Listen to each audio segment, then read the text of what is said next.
কি সব ভালো তো? তাহলে অনেক দিন পর আবার চলে এসেছি, পুজোর পর এই ফার্স্ট ব্লগ দিচ্ছি, কেননা দিতে পারিনি আর। তো এটা আশা করি তোমাদের ভালো লাগবে। একটা নতুন জায়গায় আমরা খেতে গেছিলাম, তো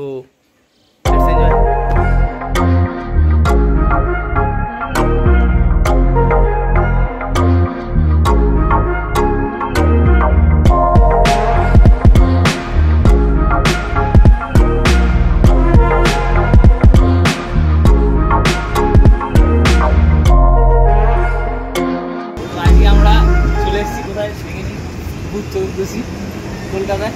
তো চলুন ভিতরে ঢোকা যায়।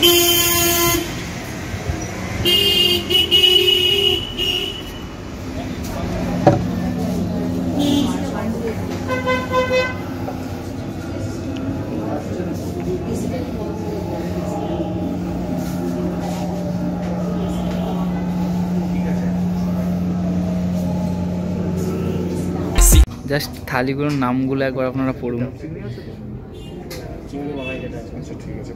ডাকিনী যোগিনী থালি, শাকচুন্নি থালি, ভূত চতুর্দশী থালি, ব্রহ্মদৈত্য থালি। অসাম। এসে গেছে আমাদের খাবার।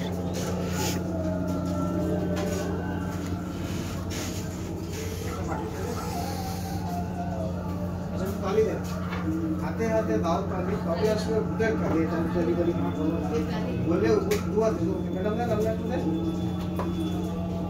মুখটা লাগবে তো না লাগবে।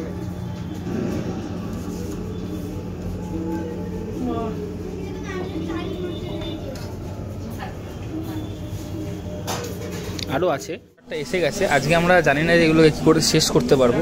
দুখানা থালি নিয়েছে আমাদের। এই একটা থালি আছে, আর একটা এইখানে শুক্তো, ডাল, ইলিশ চিংড়ি। এটা কিন্তু আমাদের বাঙাল ঘটির কম্বিনেশন আমরা এখানে তুলে ধরেছি, ইলিশ চিংড়ি। যাই হোক, তো এখানেও ডাল আছে, শুক্তো আছে, ভাত, আর এটা মাটন, আর হ্যাঁ, আর এটা কি একটা পোড়া চিকেন।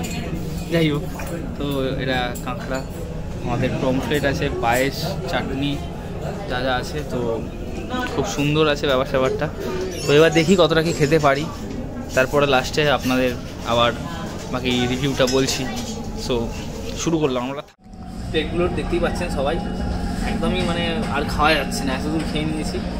এইসব এখনও বাকি আছে, এখনও হাতই দেওয়া হয়নি। তো যাই হোক, মোটামুটি ভালোই। বাট একটাই আমার অভিযোগ আছে যে নুনটা প্রচুর বেশি খাবারে, সাধারণ এর তুলনায় একটু নুনটা একটু বেশি। এই জন্য আমার খেয়ে মনে হলো। তো আশা করি এরা পরের বার সেটা মেক আপ করে নেবে। তো যাই হোক, তো আবার খাওয়া দাওয়াটা সেরে নিই পুরোটা, বাকিটা পরে। আমাদের খাওয়াটা শেষ হয়ে গেছে, পুরোটা শেষ করতে পারিনি, কিছু কিছু নষ্ট হয়েছে। তাও যাই হোক, যতটা পেরেছি খেয়েছি। এখন এই যে আমরা পান খাচ্ছি। তো ঠিক আছে, এটা এতটাই ছিল। তো আবার খুব শিগগিরই সামনে বাড়িতে পুজো আছে, তো অনেকগুলো ব্লগ হবে আশা করছি। আর চ্যানেলটা লাইক, শেয়ার আর সাবস্ক্রাইব করে দেবে। ওকে, সো বাই।